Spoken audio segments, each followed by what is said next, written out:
Ooh. Ryan Catham.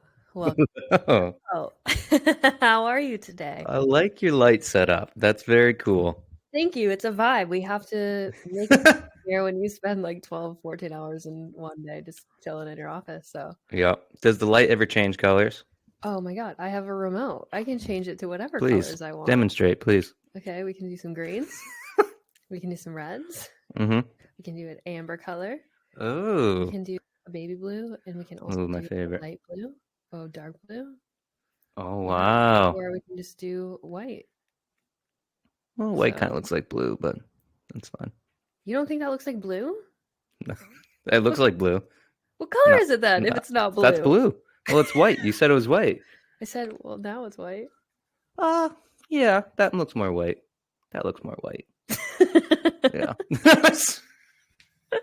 Thank you. I'm done. You're fired now. Now I gotta figure out how to make it like side colored. Like I had it. It's not gonna cooperate. Oh, there we go. Yeah. Yeah. Looks great. The color I like contrast it. makes it almost like a violet-y color, which is a vibe. I like it. I like You know what you're doing. That's why I wanted I you to have demonstrate. no idea what I'm doing.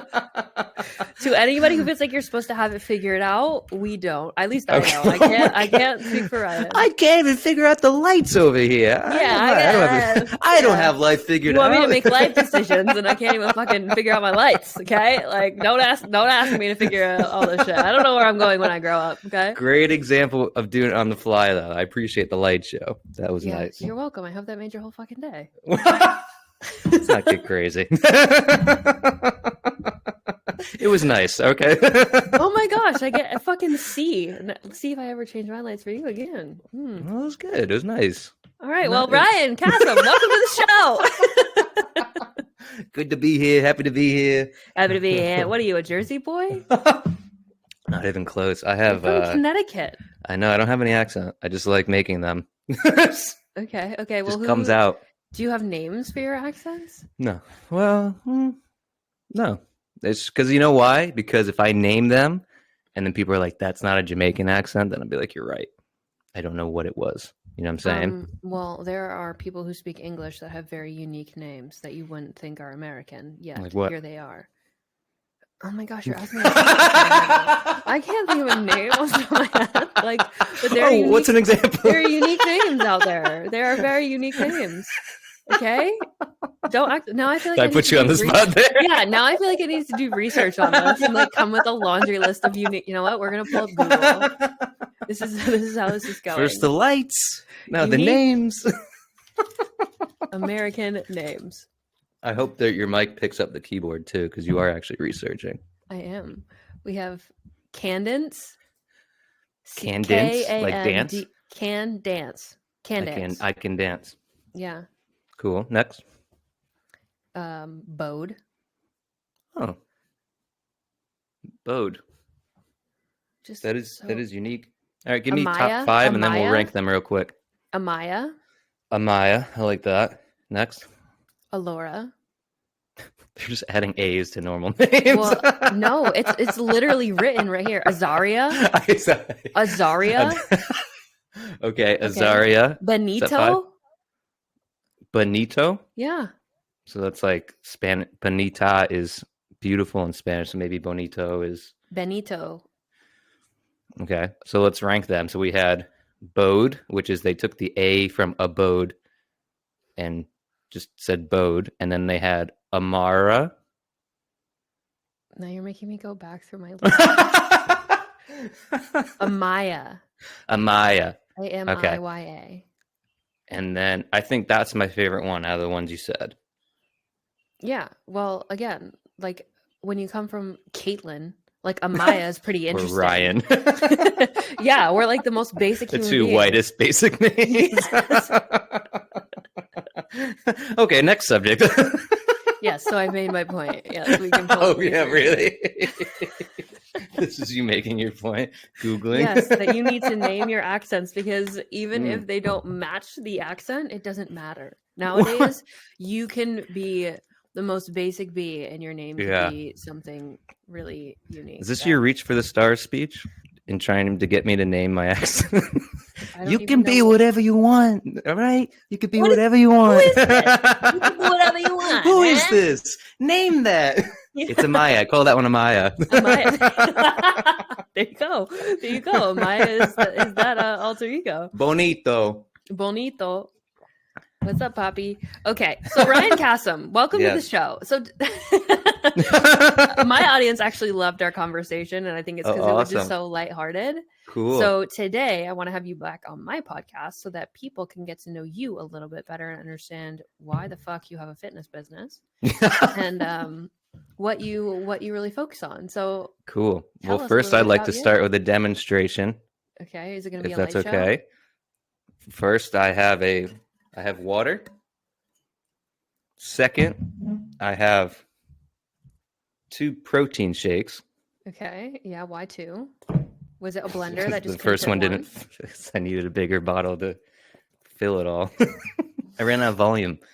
And third is a little energy drink. Okay, so I'd like to start off this podcast by saying I have 3 drinks next to me. So that might give you some insight into how my brain works and my personality. So you have ADHD. I do. I sure do. Very so cool. I'm a drink hoarder. I like to have variety, right? Why do I own a fitness business? It's because I like to help people. I've always wanted to help people. When I was graduating high school, it's kind of everybody's applying for college and you're like, oh, what should you do? What are you trying to apply for? And I always went for nursing because that's the only profession I knew at the time that could help people. And then I went to college and the curriculum completely... Are you allowed to swear on this podcast? I swear all the fucking time. Well, there you go. Okay. The curriculum completely screwed me. I didn't even swear. It screwed you. Okay. It fucked me because I was not ready for it from like a maturity standpoint, right? Like anatomy at freshman year and organic chemistry, I was just like, whoa. I was like, I'm just trying to get my bearings here. Like this is intense curriculum. Mm-hmm. So I almost failed out of college like after my sophomore year.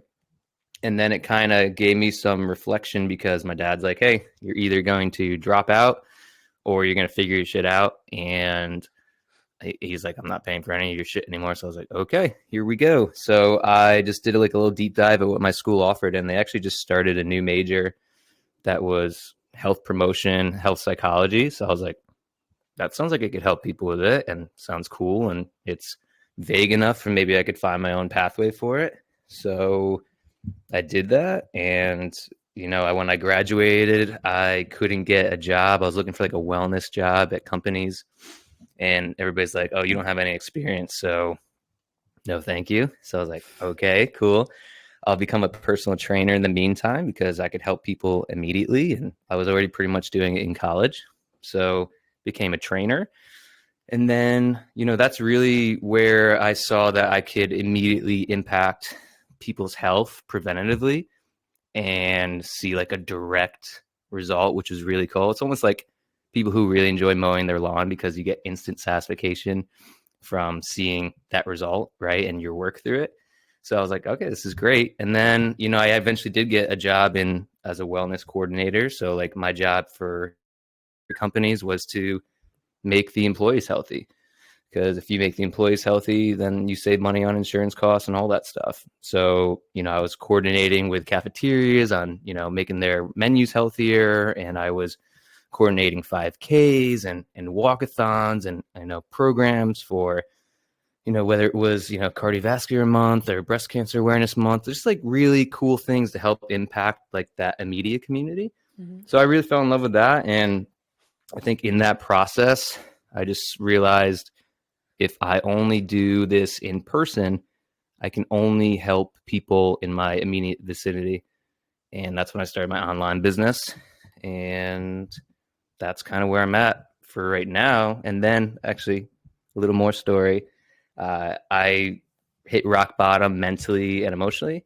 I had severe depression and anxiety that I just never addressed. And I just found myself having panic attacks. And I got to a point where I was just waking up in the middle of the night having panic attacks. There was one point I remember I woke up thought I was having a heart attack, went to the hospital. They're like, all your vitals are fine. You know, they did all the tests. Your heart's fine, all that stuff. Paid $3,000 to find out you had a panic attack. Always a good time. Yeah, I love that. And that's really kind of what got me to finally address my mental and emotional health. And since doing that and going through my own journey, you know, I've really incorporated a lot of that into how I coach people now. Because if you only focus on the physical things, you're missing an entire chapter that can completely change people's lives rather than how many push-ups you can do or how many chin-ups you can do, right? So yeah, so all that to say, I consider myself like a personal trainer / health coach who is trying to help people mentally, physically, and figure out my own shit in the meantime as well. So that's kind of that's my elevator pitch. If the elevator shut down and I had 20 minutes to talk. Okay, so you know I am a psych nerd. So Yeah. now I'm curious. You said you hit rock bottom. Yeah. How did that come? Ooh. Hold on. I lost you for a split second. Can you hear me now? I can hear you now. How did that come was the last thing you said.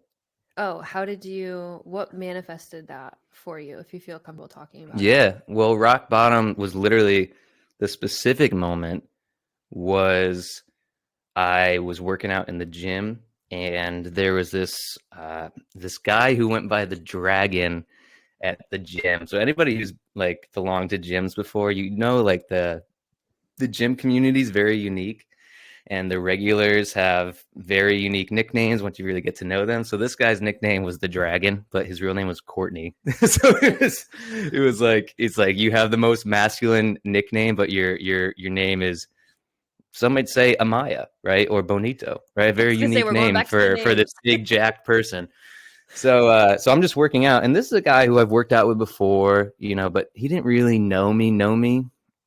And he just comes up to me. He's like, hey, he's like, I could tell you're struggling and not doing well. And he goes, I just wanted you to know, like, you're going to be okay. And like, that, you know, just take some time and like really focus on yourself. And like, he left and I just started crying like in the middle of the gym, you know, because it was a moment where I realized that my facade I was putting on, like my smile, my laugh, all these things was see-through, right?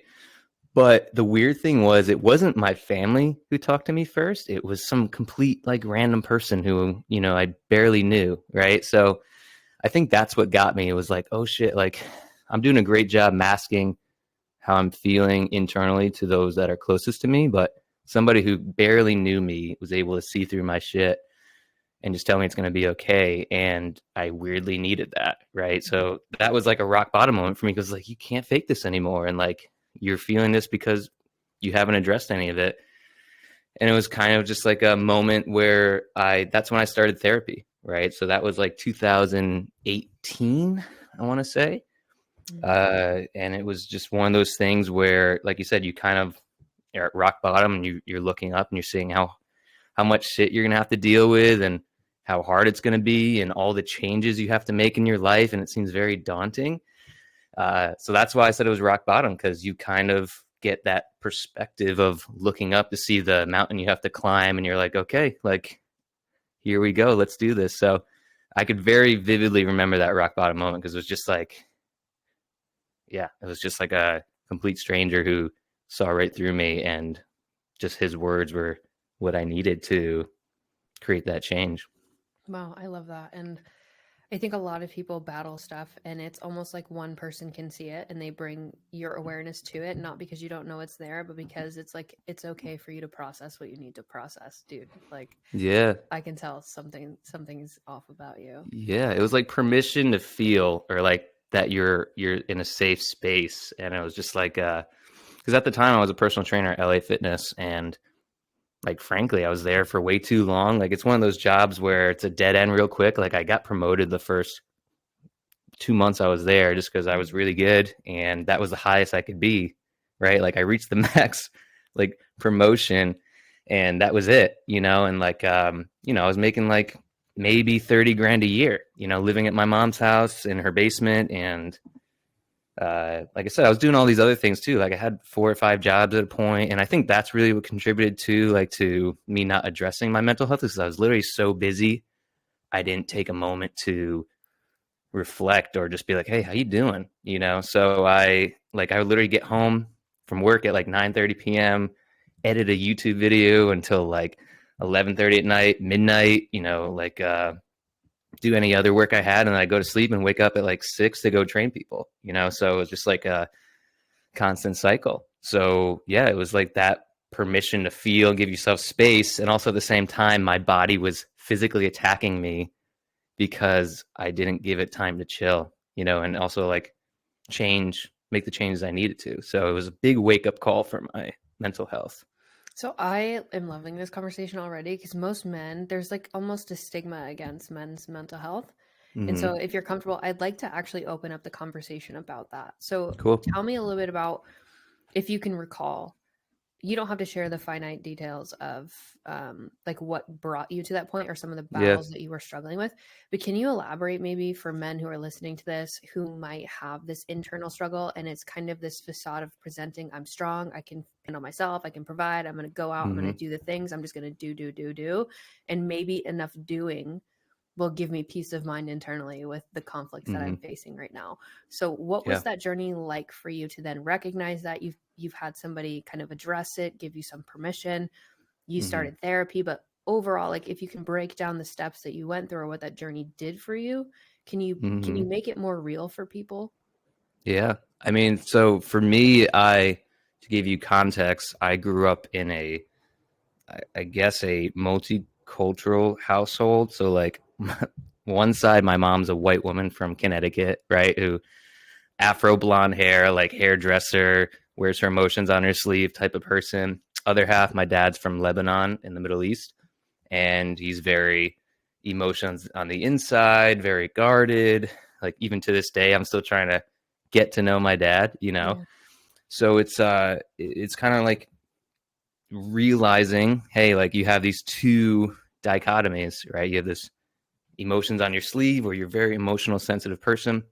Other side is you don't express that, right? So it's almost like you have this water pumping all these emotions into you, and then there's no place for it to filter out, right? So it just kind of floods inside. So that's what was happening to me.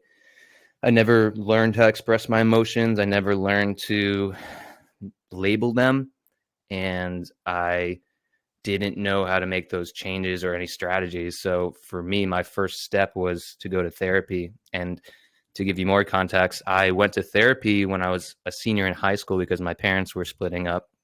And that was another rock bottom moment for me, because it was like one of those things where my girlfriend at the time in high school broke up with me, and my parents were splitting up, and I had torn my shoulder labrum. So I was literally wearing a sling, and like, because I had surgery, and that was like a moment where I was like, I finally, I broke down, and I was told my mom like, hey, I need to go to therapy.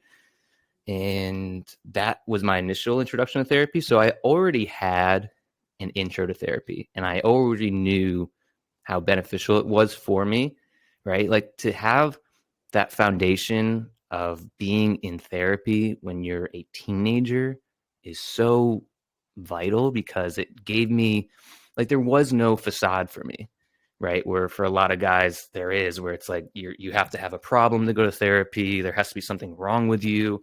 You're showing weakness if you're showing an emotion, right? Like I had a foundation already to say like, hey, talking your shit out's good, but I didn't go back. And life really accumulates when you don't talk your shit out, right? And you carry a lot with you when you don't say anything.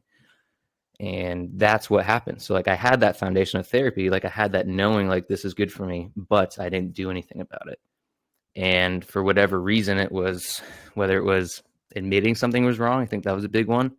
Whether it was, like I said, labeling something or what I'm feeling, whether it was my environment that I didn't like being in anymore that caused me anxiety, whether it was feeling, plateaued or stuck or in my life, any of these things. I had 2 really good friends that passed away tragically, and it was my grandpa had died. So it was like a lot of really intense things that I never grieved for, that I never talked about.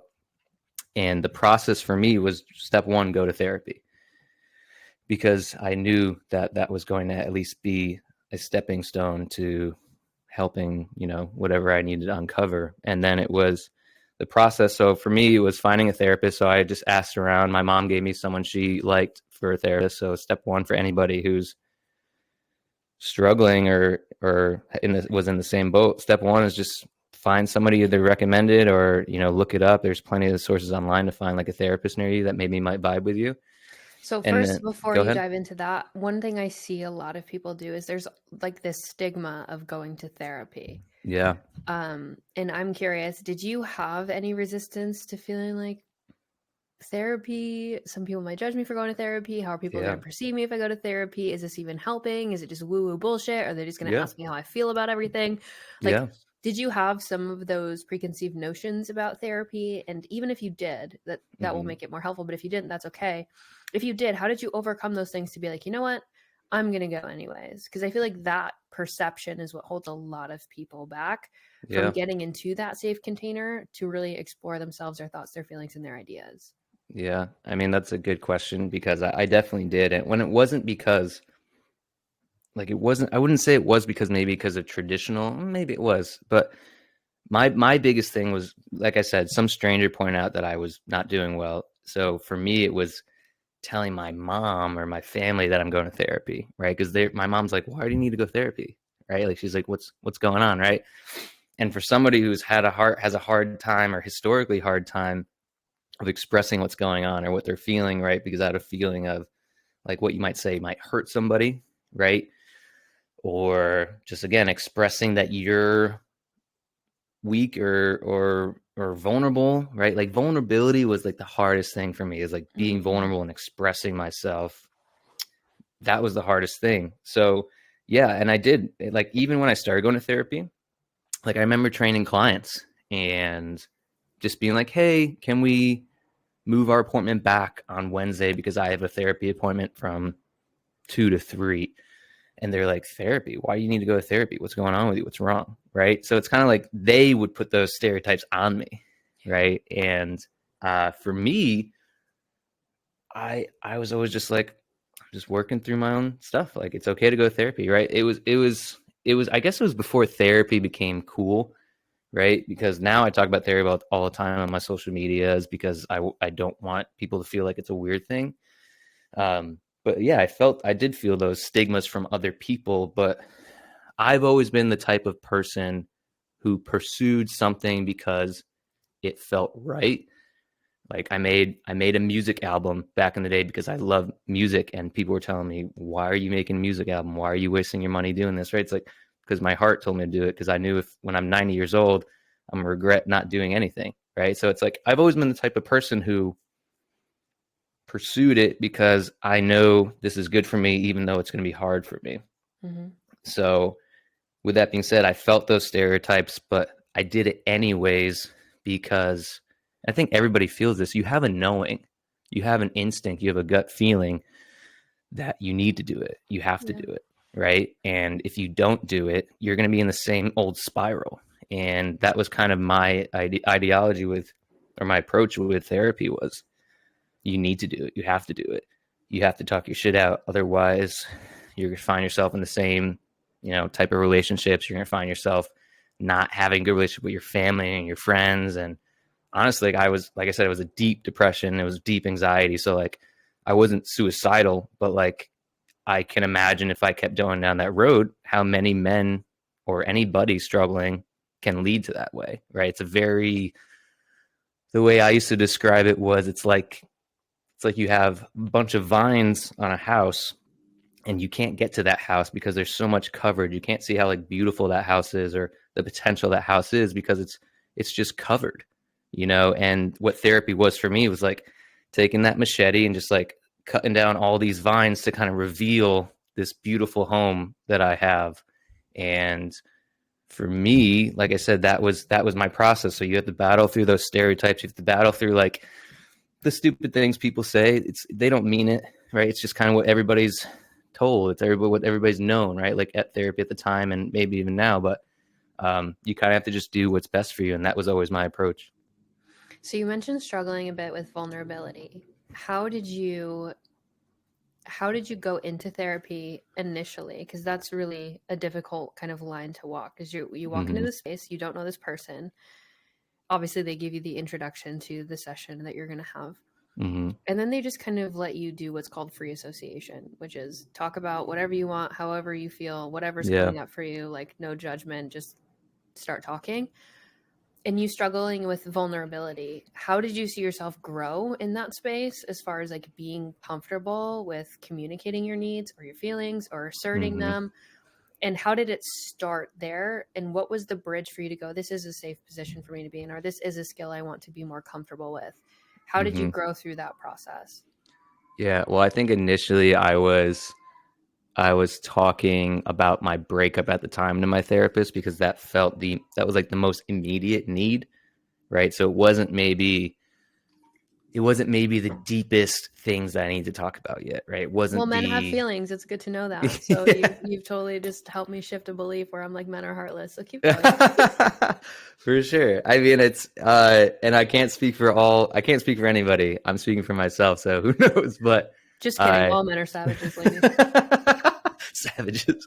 But for me, I think I started with the most superficial wound, and then by doing that, it allowed me to get deeper and deeper. So like I started with breakup, and then I think my therapist just did a really good job of pulling out what caused my anxiety or the roots of my anxiety, the roots of my depression, helping me be comfortable with anxiety because it's something I